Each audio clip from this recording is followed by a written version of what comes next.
নিষ্কৃতি একজনই পাবেন, এত বাতিল করে লাভ নেই। একজনকে বাতিল করুন 26-এ, সব সমস্যার সমাধান হবে। আর আমি কথা দিচ্ছি, বিজেপির আমি এখানে অন্যতম যারা নেতৃত্বের মধ্যে একজন, আমার পদ অনুযায়ী, ব্যক্তি নয়, এলওপি হিসাবে আমরা বিজেপিকে সরকারে আনলে যোগ্য অযোগ্য 1 মাসের মধ্যে বেছে ওএমআর আপনারা পুড়িয়েছেন, কিন্তু সিবিআই গাজিয়াবাদ থেকে হার্ড ডিস্ক উদ্ধার করে বলে দিয়েছে কারা যোগ্য কারা অযোগ্য। পেপারস তো আপনার কাছে আছে, কিন্তু আপনি যাদের টাকা নিয়ে দিয়েছেন এবং আপনার পার্টির যে ক্যাডাররা, এমএলএর ভাই, এমপির আত্মীয়, কাউন্সিলরের ছেলে, এদেরকে বাঁচানোর জন্য তো আপনি আজকে এই নাটকটা করছেন, এই ড্রামাটা করছেন।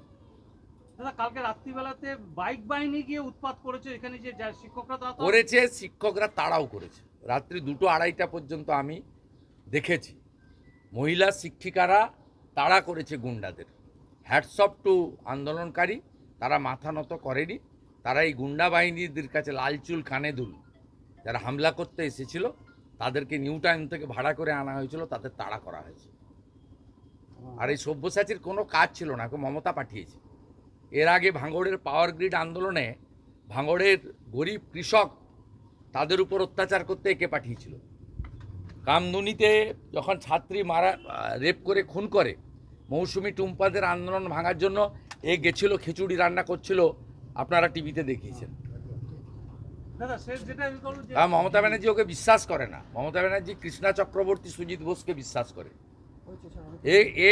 এ ঢুকতে চাইছে রাজারহাট গোপালপুরে অদিতি মুন্সি, রাজারহাট নিউ টাউনে তাপস চ্যাটার্জি, বিধাননগরে সুজিত বোস। ও দাঁড়াবে কোথায়? ওকে এইসব নোংরামি করে, গুন্ডামি করে নাম্বার বাড়াতে হবে, তাহলে যদি ঢোকা যায় চেষ্টা চরিত্র। দাদা, একটা শেষ কথা হচ্ছে, ডিএ আজকে 50% ডিএ দেওয়ার কথা। দেখুন, আমি খুশি এই কনফেডারেশন যেমন মুভ করেছে। পরবর্তীকালে বিজেপির কর্মচারী পরিষদ এই আন্দোলনের, এই কোর্টের পার্টি, এবং তাদেরকে লয়ার আমি ব্যবস্থা করে দিয়েছি সুপ্রিম কোর্টের। আমি অত্যন্ত খুশি যে পরমজিৎ পাটিওয়ালা কর্মচারী পরিষদের লয়ার, তার ব্যাপক লড়াই, অন্য লয়ারদেরও আমি ক্রেডিট দেব। তাতে দুটো জিনিস আজকে খুব পরিষ্কার হয়ে গেছে।